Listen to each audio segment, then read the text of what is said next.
दोस्तों, ये कहानी है अंजलि नाम की एक लड़की की, जिसकी बचपन में ही मंगनी हो जाती है।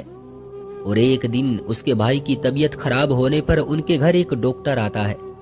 उसे अंजलि बहुत अच्छी लगती है और फिर वो अंजलि को खत भी लिखने लगता है। ऐसे दोनों एक दूसरे से बेहद मोहब्बत करने लगते हैं। न जाने क्यों अंजलि मंगनी होने के बावजूद भी किसी और की मोहब्बत में गिरफ्तार हो गई थी। क्या होगा उनकी मोहब्बत का? क्या वो मंगनी तोड़कर उस डॉक्टर से शादी कर पाएगी? क्या होगा इस मोहब्बत का अंजाम? ये बताएंगे आज की इस कहानी में। वीडियो को आखिर तक जरूर देखिएगा। तो चलिए दोस्तों, शुरू करते हैं। हमारे खानदान में बच्चों के रिश्ते बहुत तो छोटी उम्र में कर देने का रिवाज था। मेरी दादी पढ़ी लिखी थी, लेकिन मेरे दादा हमेशा हर काम में अपनी मर्जी चलाते थे। और दादी हमेशा परेशान रहती थी, लेकिन दादाजी अपनी अकड़ के पक्के थे। वो कभी अपने फैसले से टस से मस ना होते थे। पास्ट में नजरें दौड़ाऊं तो बुआ का मासूम चेहरा मेरी आंखों को आंसुओं से नहला देता है। मेरी बड़ी बुआ की उम्र उन दिनों सिर्फ 11 साल थी। मेरे चाचा बुआ से छोटे थे। मेरे दादा पढ़े लिखे होने के बावजूद भी इन सब को बेकार रस्म रिवाज मानते थे, जिसका दादी को बहुत सदमा पहुंचता था। अक्सर उनकी दादी से लड़ाई हो जाती थी, मगर वो उनकी बातों को कोई अहमियत नहीं देते थे। एक अच्छे घराने से मेरी बड़ी बुआ के लिए रिश्ता आया। वो लड़का 23 साल का था, जबकि बुआ अभी सिर्फ 11 साल की थी कि उनकी मंगनी कर दी गई। यहाँ उम्रों का फर्क कोई अहमियत नहीं रखता था। दादी के चीखने चिल्लाने का किसी पर कोई असर न हुआ। भाई छोटे थे। दादी ने अपने मायके वालों से मदद चाही तो दादा नाराज हो गए और उन्होंने दादी से तलाक लेने की धमकी दे दी। दादी को इस बात का बहुत बड़ा सदमा पहुंचा और वो चारपाई से लग गई। वो बहुत अच्छी औरत थी, लेकिन इस उजड़े हुए खानदान में फंस गई थी। मगर उनकी किसी ने भी कोई परवाह न की। बेटे थोड़े बड़े हुए तो उन्होंने माँ को संभालने की कोशिश की। बड़ी बुआ भी दादी से मिलने न आती थी और ताऊजी भी अब जवान हो गए थे, तो दादी ने इस वाक्य को दिल से भुला दिया। मेरी दूसरी बुआ, जो सबसे छोटी और बहुत खूबसूरत थी, बाबा और ताऊजी की शादी हो गई। वो दोनों इन रस्मों को सिर्फ इस हद तक नापसंद करते थे कि लड़कियों की शादी छोटी उम्र में कर दी जाती है। उन्हें इस बात का भी दुख था कि उनकी बहन की छोटी उम्र में शादी कर दी गई थी। मेरी छोटी बुआ बहुत बुद्धिमान थी, इसलिए भाइयों ने उन्हें पढ़ाने का फैसला किया। यूं तो हमारे खानदान की सभी लड़कियां खूबसूरत थी, मगर बुआ उन सब में नंबर 1 थी। उनका नाम अंजलि था। वो वाकई बहुत खूबसूरत और बुद्धिमान थी। बचपन से ही लोग उनकी खूबसूरती की तारीफ करते थे। ऊपर वाले ने उन्हें बहुत ही अच्छी आदत का बनाया था। ऐसी खूबसूरती कमी देखने को मिलती है। वो पूरे घर की लाडली थी। भाई उनकी हर ख्वाहिश पूरी करते थे। ताई जी भी बहुत अच्छी थी। उन्होंने अंजलि बुआ को बड़े प्यार से अपने साथ रखा हुआ था। खानदान में लड़कियों को पढ़ाना बुरा समझा जाता था। उस वक्त उन्होंने अंजलि बुआ को पढ़ाया। 5वीं क्लास में अंजलि बुआ ने मेरे स्कूल में पहली पोजीशन हासिल की थी। उसके बाद भाइयों ने उन्हें घर में बैठा दिया। जब मैं पैदा हुई तो अंजलि बुआ उन दिनों घर में ही रहती थी। वो मुझे बहुत प्यार करती थी, हर वक्त अपनी गोद में ही उठाए रखती थी। उन्होंने बिल्कुल माँ की तरह मेरी परवरिश की थी, क्योंकि मेरी पैदाइश के बाद मेरी माँ ऊपर वाले को प्यारी हो गई थी। बुआ ने मुझे अपने पास रख लिया, अपने साथ सुलाती, अपने हाथ से खिलाती पिलाती थी। मैं भी उनके सिवा किसी के पास न जाती थी। मेरी बुआ बहुत अच्छी थी। वो बचपन से ही बहुत मेहनती थी। उन्हीं की बदौलत हमारे घर में रौनक थी। दुश्मन भी उनकी शराफत की मिसालें दिया करते थे। उनकी उम्र 16 साल होने के बावजूद अभी तक उनकी शादी नहीं हुई थी, क्योंकि बाबा और ताऊजी अभी उनकी शादी नहीं करना चाहते थे। मगर छोटी बुआ की मंगनी ताऊजी ने अपने दोस्त के बेटे से बचपन में ही कर दी थी, जिनका नाम अंकित था। मैं उन्हें प्यार से फूफा जी कहती थी। वो शहर में पढ़ रहे थे। फूफा अंकित पढ़े लिखे और एक सुलझे हुए इंसान समझे जाते थे, लेकिन दादाजी की तरह वो भी औरत के दुश्मन थे। एक रात सब लोग कहीं शादी में गए हुए थे। शादी कहीं अपनों में ही थी। बाबा जी तबीयत खराब होने की वजह से ना जा सके थे। बुआ बाबा से बहुत मोहब्बत करती थी। उन्होंने भी जाने से इनकार कर दिया। बुआ की वजह से मैं भी ना गई। बाबा को अचानक रात को तेज बुखार हो गया। वो बेसुध हो गए। बुआ को कुछ समझ में ना आया। हमारे घर के सामने उन्हीं दिनों एक डॉक्टर आया हुआ था। उसकी फैमिली भी साथ थी।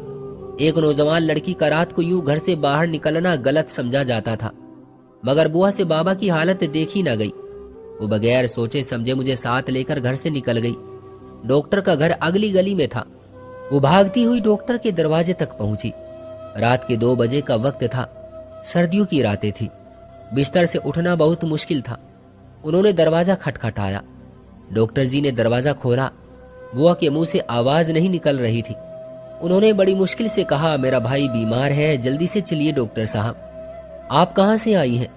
वो हैरान था कि एक नौजवान खूबसूरत लड़की रात को अकेले आ गई, जबकि जमाना भी इतना खराब चल रहा है, कहीं कोई चाल ना हो।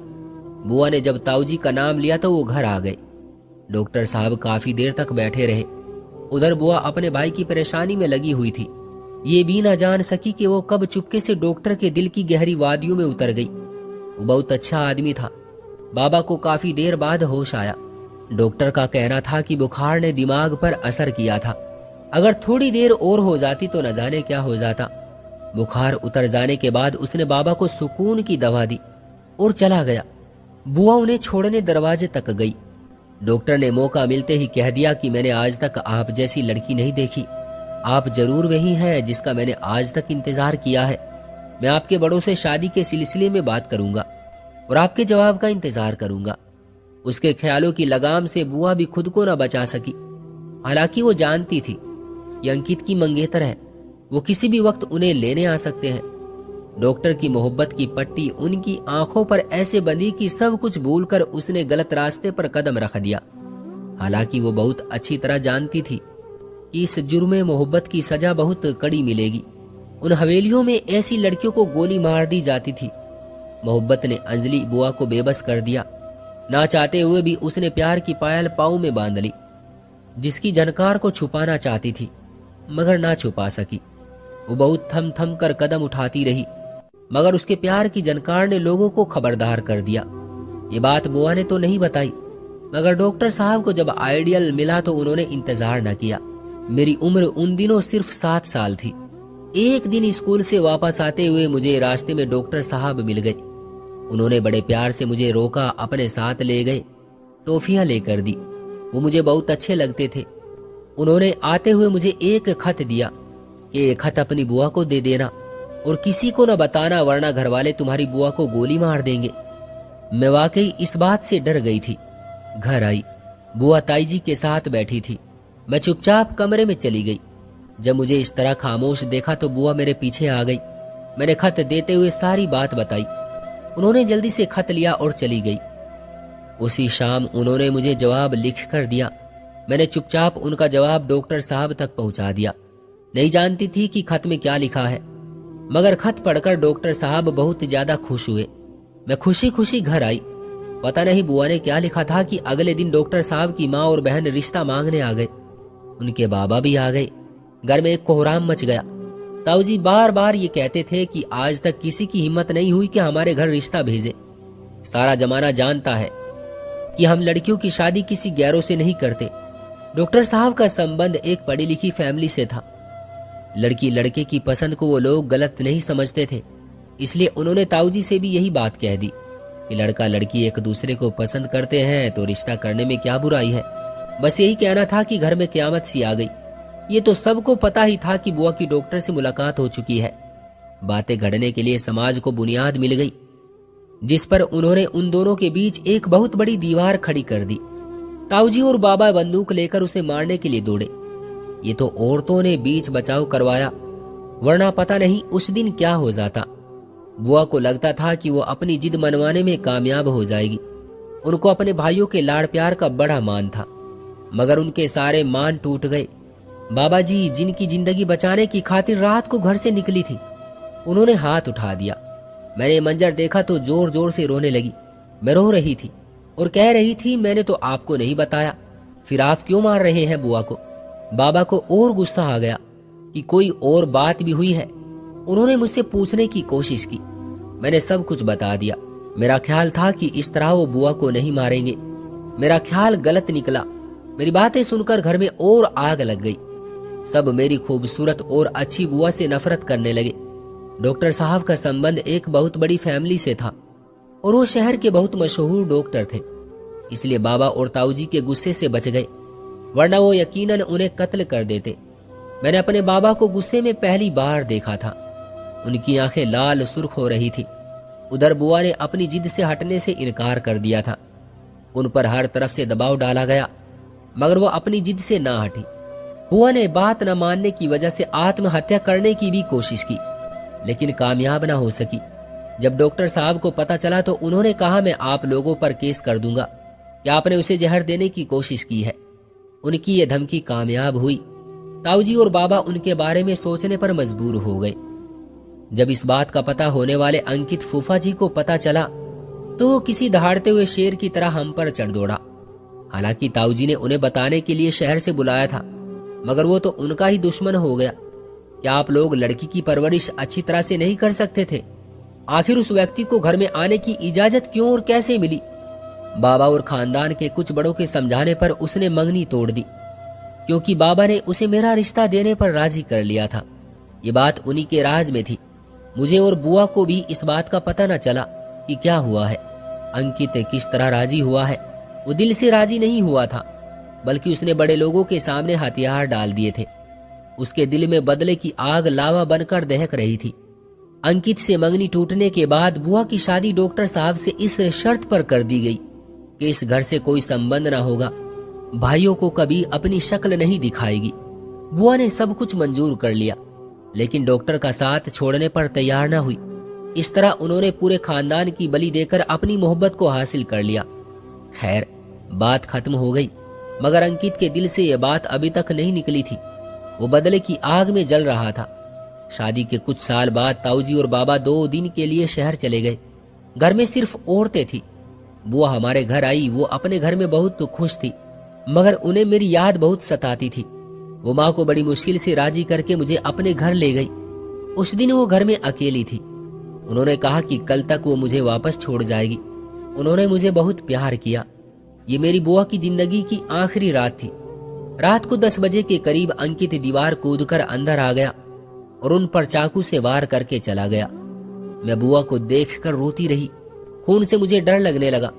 मुझे बाहर निकलने का कोई रास्ता नहीं मिल रहा था। बंद कमरे में रोशनदान से बाहर निकलना मेरे लिए मुमकिन न था। एक खिड़की दिखाई दी, तभी मैं उसको खोलकर वहां से निकल भागी। मुझे पुलिस वालों को बयान देना पड़ा। जो देखा था मैंने बता दिया। उन्होंने अंकित को पकड़ लिया। उस वक्त मुझे पता चला कि बुआ के बदले अंकित से मेरी मंगनी हो चुकी थी। इस वजह से ताऊजी ने उसे बचाने की बहुत कोशिश की। दूसरी बात, वो उनका अपना था, इसलिए वो उसे सजाए मौत से बचाना चाहते थे। डॉक्टर साहब ने मुजरिम को सजा दिलवाने के लिए पैसा पानी की तरह बहा दिया। आखिरकार अंकित को उसके किए की सजा मिल गई। रस्मों रिवाजों के चक्कर में न जाने लोगों ने कितने घर उजाड़ दिए।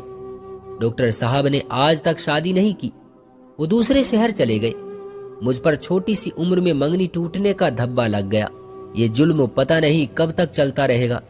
दोस्तों, बेशक ऐसा अक्सर खानदानों में होता है कि सिर्फ अपने जानने वालों में ही रिश्ते होते हैं, लेकिन ईश्वर ने तो ऐसा नहीं कहा। लेकिन हाँ, ये गलत है कि इतनी कम उम्र में शादी नहीं करनी चाहिए, वरना ऐसे ही नतीजे होंगे और ऐसे ही वाकये होते रहेंगे। दोस्तों, आपका इस बारे में क्या कहना है? कमेंट बॉक्स में जरूर बताएं। वीडियो को लाइक कर दीजिए। मुझे दीजिए अगली वीडियो तक इजाजत। तब तक के लिए धन्यवाद।